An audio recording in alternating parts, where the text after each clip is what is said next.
Еве неповторно во разговор на тема ракети со Зоран Милчевски. Какво место имаат ракетите во Хитлерова Германија? Пред малку само ги споменавте.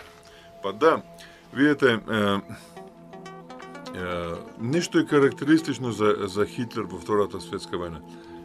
Хитлер, можда и тоа и било и среќа, мислам, за целата за целата таа Втора светска војна. Хитлер не го ценел оружјето, атомското оружје како некоја си средство со кое што ќе може да го пороби светот.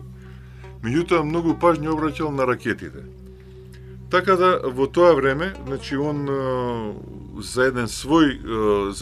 за прв човек на ракетниот вод, он го поставува еден германски во тоа време мајор, по име Вернес фон Браун, значи релативно млад човек со неполни 30 и поточно со наполнети 32-3 години го поставува за прв човек на ракетниот воз. Значи, сега да објасниме кој е Вернер фон Браун. Вернер фон Браун е еден од најталентираните светски конструктори за ракети. Значи, заедно со Сергеј Королев, со Владимир Чоломеј и со Роберт Годард од Америка представуваат она петорка врна, четворка или петорка, како да наречеме, на конструкторите на ракетите.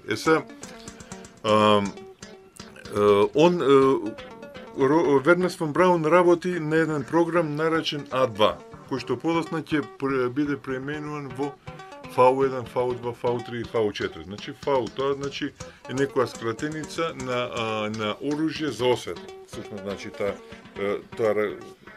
V2, V3. Осветољубива, нехумана. Да, нехумана. Сега кога рековте нехумана, само да кажем, мислам, ова заборев да кажем уште на самиот почеток, дека астрономите ракетите ги делат на добри и на лоши. Значи, добри се оние кои што испраќаат луѓе во Вселена за цел за научни испитувања, а лоши се оние кои што уриваат, представуваат оружје. Да. Сега тоа е една вистина и многу грда, дека ракетата си има развиено, значи првенствена нејзина намена е за убивање на луѓе. Мислам, за жал тоа е така. Вернер фон Браун работи на оваа ракета, значи он работи на Северното море, значи денеска во близина градот Рошток, таму центарот се наоѓа таа воена на германска ракетна единица на островот Пинеминде.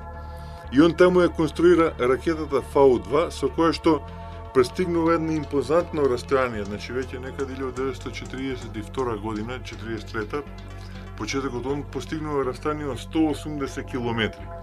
А веќе ракетата, после неколку месеца, значи, оваа ракета на големо паѓа во Холандија, најнапред во Холандија и во Белгија, а после тоа е испалувана према Велика Британија и градот Лондон. Така да, градот Лондон, после германската авиација, највише бил уништен токму од оваа ракета V2, V3 и V4.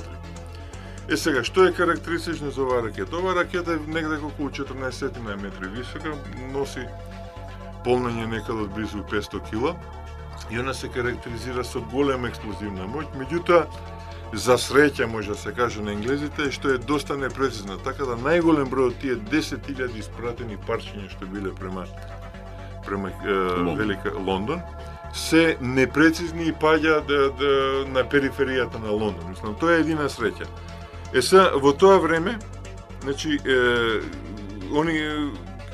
Вернер фон Браун гледа дека ракетата, заедно со неговиот тим, не е прецизна, и он конструираат еден ракетен авион, значи, на кој што поставуваат ракета V2 и поставуваат една жена пилот, во тоа време најдобар светски пилот по име Хана Рич, и ја испалуваат заедно со оваа ракета. Оваа ракета авион, така да крстиме, лета едно 300 км и после тоа работи и се спушта успешно во Северното море. Значи, се добиваат, Хана Рич им дава информации за тоа како треба да работи оној жироскоп, нели, како треба